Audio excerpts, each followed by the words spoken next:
The Department of State Services, DSS, has uncovered the sponsors and funding sources behind the national protest planned for next month.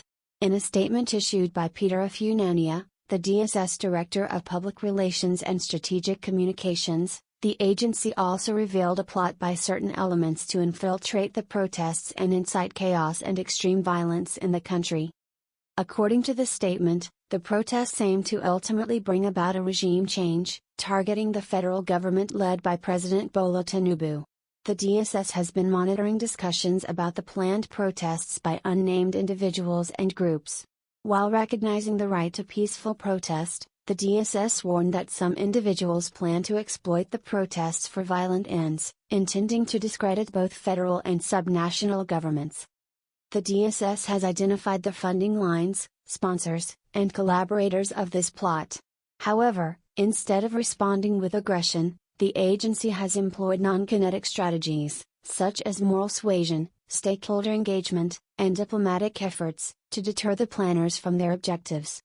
The DSS urges protest groups to avoid any form of violence, anarchy, or destruction.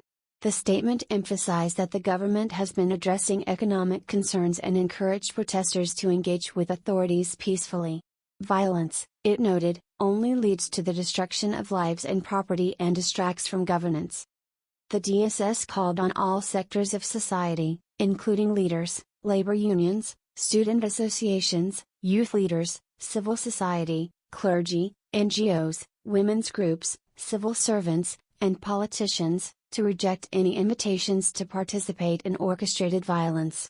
Parents, guardians, traditional and academic leaders are also advised to discourage their children, wards, subjects, and students from joining the planned protests.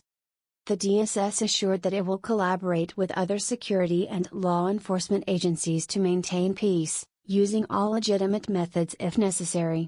For any concerns, the public can contact the DSS through its website, dss.gov.ng, email, dssbr@dss.gov.ng, or telephone lines, +2 349 153 391,309, +2 349 088 373,514.